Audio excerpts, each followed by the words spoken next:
Welcome to the deep dive. Today we're jumping right into the escalating conflict Hmm. between Israel and Iran. We're using the very latest reports, and our goal, like always, is to give you that quick way, that shortcut to being really informed, without drowning in headlines. Absolutely. And this situation in West Asia, it's moving incredibly fast. Uh, Very dynamic. What we're really seeing is this shift. What was mostly a shadow war is now, well, it's out in the open. Direct hits, immediate retaliation. We'll focus on those core developments you need to know and the impacts already happening. Okay, let's unpack this cycle of retaliation. So recently, Iranian missiles hit Herzliya. That's a major commercial area in Israel, right? Near Tel Aviv. That's right, a significant hub, yes. And it's crucial, as you said, that this was just one day after Israel bombed the Islamic Republic of Iran broadcasting Yeah. studio, the IRIB. Right, the IRIB studio. But hitting a media outlet, what's the thinking there? Beyond just, taking out a building. Well, what's fascinating here, I think, is that hitting IRIB isn't just about the physical structure. It's symbolic. You're striking at the state's propaganda machine. It's meant to maybe undermine morale, and it certainly signals Israel's reach that they can hit sensitive targets, even non-military ones. Okay. And then after that, Iran's response wasn't just hitting that commercial spot in Herzliya. They also made a claim, a pretty bold one. They claim they struck one of Israel's Mossad centers. That's their foreign intelligence agency. Wow. Okay. A Mossad center. Yeah.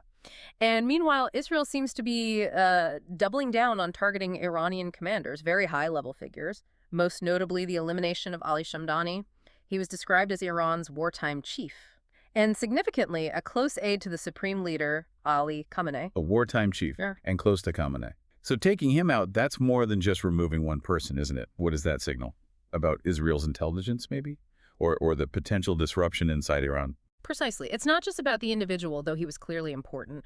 Shamdani was seen as a key architect, a key figure in Iran's regional strategy, their proxy operations, that sort of thing.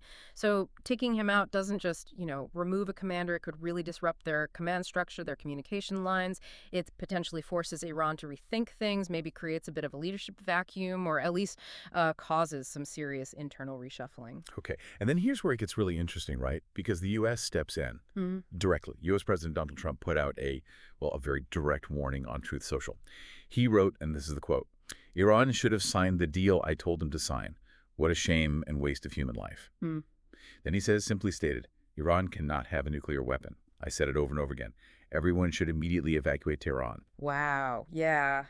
That raises a really important question, doesn't it? What happens when a statement like that, so direct, so public, comes from someone like Trump? A former president, potentially a future one.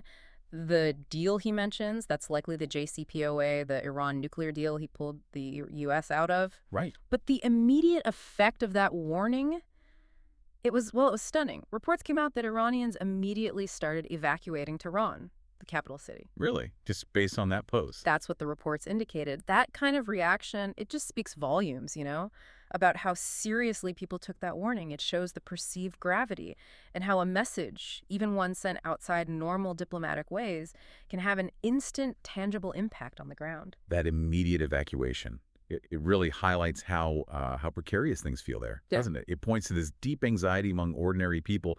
You don't often see it translate into action quite that fast. It does. It's quite sobering, actually, a reminder of how quickly these high-level tensions can just, boom, affect everyday lives. So wrapping this up, what does this all mean for you? We've seen this rapid back and forth, direct strikes, very significant targets hit on both sides, and then this major intervention, or at least warning from the U.S., causing immediate panic among civilians. This isn't just abstract geopolitics. It's having real immediate effects. Yeah, exactly. And it leaves us with something important to think about, doesn't it? In these moments of really high, rapidly escalating tension, what is the role of these direct public statements from global leaders, especially leaders with significant influence, past or maybe future? How do those words, sometimes just a single post, immediately shape events? How do they affect millions of lives almost instantly? And what kind of responsibility comes with wielding that kind of power, that kind of platform? Something to consider, the immediate human cost of a single public statement.